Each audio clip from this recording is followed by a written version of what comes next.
손흥민이 동료들 사이에서 단순한 에이스 선수가 아니라 리더이자 정신적 지주로 자리매김하기 시작하면서 영국 언론 등 서양인들 사이에 센세이셔널한 충격을 주고 있습니다. 그라운드뿐만 아니라 라커룸에서도 리더 역할을 톡톡히 하고 있습니다. 소니만 바라보는 손바라기들이 하루가 멀다 하고 간증하고 있기도 합니다. 케인과의 듀오를 마치고 새로운 작으로 낙점된 제임스 매디슨은 현지 매체와의 인터뷰에서 소니는 아침마다 끌어안고 싶은 선수라고 했고 2부 비수만은 그냥 손흥민이 하는 대로 따라하면 된다. 항상 모범이 되는 인물이기 때문이다. 손흥민의 주장으로 결정한 포스테코글루 감독의 결정은 최고였다라고 말했죠. 게다가 항상 손흥민이 붙어다니는 파페사르도 있고요. 하지만 반대로 손흥민이 항상 바라보며 격려하고 정서관리에 힘쓰는 선수도 있습니다. 손흥민은 쿠티바라게라는 애칭으로도 불리는데요. 그는 얼마 전 토트넘 공식 웹사이트에 인터뷰를 진행하며 자신의 심경을 밝히기도 했습니다. 소니는 크리스티안 로메로, 그러니까 쿠티는 그냥 특별하다. 나는 그를 하루 종일 보고 싶고 그의 플레이를 지켜보고 싶다고 말했는데요. 여기서 우리가 오해하면 안 되는 게 손흥민은 모든 선수들의 귀감이 되기도 하지만 또 동시에 모든 선수들에게 사랑을 나눠주는 인물이기도 하다는 점입니다. 그렇다면 왜 굳이 로메로에 대해서 이런 말을 했을까요? 사정을 살펴보니 고개가 끄덕여집니다. 바로 로메로를 둘러싼 하마평이 가득했기 때문인데요. 사실 당사자인 로메로는 이미 소니와 우리 토트넘을 위해 뛰고 싶다. 어딜 가더라도 소니와 함께 뛰는 게 목표다라고 수차례 뜻을 밝혔죠. 오늘은 로메로와 손흥민 사이의 특별한 이야기에 대해 전해드리려고 합니다. 로메로 아내와도 관련한 흥미로운 일화가 있다고 하는데요. 잠시 저희 광화문 브리핑 구독 설정도 부탁드립니다. 손흥민이 로메로에게 눈길을 돌려 칭찬 세례를 퍼붓는 데는 다 이유가 있었습니다. 로메로도 소니와 매디슨처럼 토트넘 상승세의 숨은 주역이거든요. 토트넘 공식 웹사이트는 언성 히어로라는 표현을 사용해 로메로를 치켜세웠는데요. 예전 박지성이 맨체스터 유나이티드에서 맹활약할 때 많이 나왔던 표현입니다. 로메로는 확실히 숨은 영웅이긴 합니다.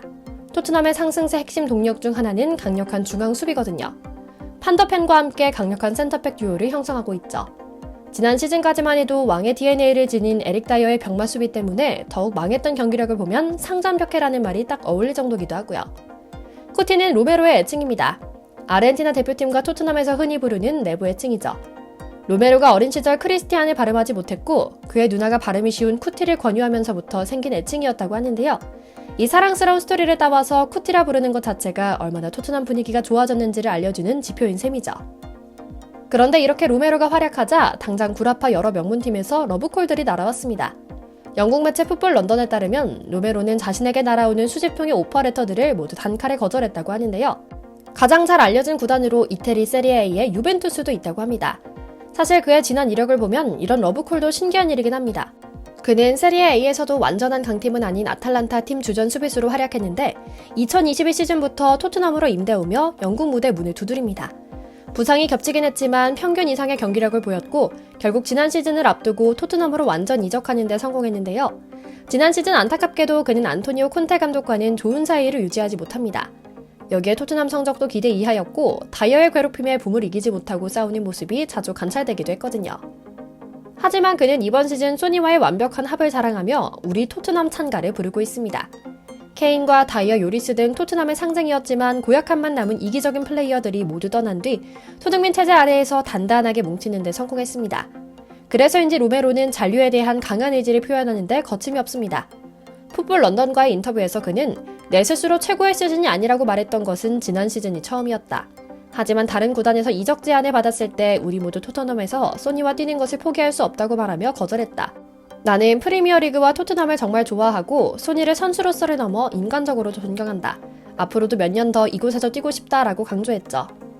그래서였을까요? 소니와 포스텍 감독도 로메로 기살리기에 나서며 그의 충성심과 팀워크 정신에 경의를 표합니다. 얼마 전 로메로가 결정적인 신수를 연발해 골을 먹혔을 때만 봐도 그렇습니다. 소니 자신이 골을 2골이나 몰아칠 정도로 애썼는데도 실책을 연발하며 반대로 2골을 먹는 결정적인 원인을 제공해 팀의 패배를 선사한 로메로를 위로하고 그가 언론에게 공격받지 않도록 방어했거든요. 동료들이 로메로를 향해 비난하거나 비아냥거리지 못하도록 철저하게 언행을 통제한 것도 기본이었습니다. 아스날전이었는데요. 이상하리 많지 형편없는 경기력을 보였던 크리스티안 로메로는 손흥민과 포스텍 감독의 따뜻한 포용력 덕분에 울지 않았습니다. 서로 흐름 좋은 상황에서 만난 아스널과 토트넘의 6라운드 겸 북런던 더비는 전쟁 그 자체였습니다. 아스널의 홈구장에서 기세 좋은 토트넘이 승리를 따낼 수 있을지에 대한 관심이 온통 집중된 중요 경기였죠. 그런데 긴장 때문이었을까요? 로메로가 손흥민의 멀티골을 무색하게 만드는 안타까운 실책으로 승리를 놓칩니다. 2대2 무승부였죠. 경기 내용은 손에 땀을 쥐게 하는 수준이었습니다. 일진일퇴의 공방이었거든요. 변수투성의 흐름이어서 보는 재미가 있었죠. 26분 마틴 웨데가르드의 패스를 받은 부카요 사카가 오른쪽 측면에서 왼발로 슈팅한 것이 로메로의 왼쪽 다리를 맞고 골절되며 골이 된 것으로 로메로의 운수 나쁜 날은 시작됩니다. 굴리엘모 비카리오 골키퍼가 맞기에는 급방향 전환의 볼을 그저 바라볼 수밖에 없는 상황이었죠. 물론 로메로 입장에서는 억울합니다. 볼이 다가오는 속도가 정말 빨랐고 운마저 따르지 않았죠. 하지만 이때 나서서 자칫하면 침전할 수 있는 분위기를 끌어올린 것은 손흥민이었습니다. 42분 혼전 상황에서 볼을 소유한 제임스 메디슨이 낮게 패스한 것을 수비 3명 사이에서 발로 정확하게 방향을 바꿔가며 동점골로 연결했거든요. 주장의 해결사로 나서면서 로메로는 마음의 부담을 덜 수 있었죠. 하지만 후반이 시작한 지 9분 만에 로메로는 또 고개를 숙였습니다. 수비 과정에서 벤 화이트의 슈팅이 이번엔 로메로의 팔에 맞고 핸드볼 파울이 지적된 겁니다. 결과는 페널티킥이었습니다. 로메로가 화이트의 슈팅 시도에 자연스럽게 팔에 든 것이 아니라 의도적이었다는 판단 때문이었죠. 보기에 따라서는 볼이 와서 들리는 손에 맞은 것처럼 보였지만 결과적으로 어디까지나 핸드볼 파울이라는 것에는 변함이 없었고요. 허망한 로메로는 고개를 숙입니다. 그도 그럴 겁니다. 너무 긴장하면 그렇게 제 기량을 다 발휘할 수 없을 수도 있습니다. 하지만 그 실책은 너무나 컸습니다. 같은 실수도 2번 이상 반복하면 더 이상 선의의 실수가 아닐 수 있는 것처럼 로메로는 아마도 이번 시즌 내 커리어가 작살났구나 싶을 수도 있었을 겁니다. 하지만 로메로 그 자신과 중계를 지켜보던 아르헨티나 팬들 그리고 현지 팬들은 곧바로 이어지는 장면에서 감동합니다. 심지어는 엄청난 라이벌을 자랑하는 아스널 홈 팬들마저 일어서 박수를 치기 시작합니다.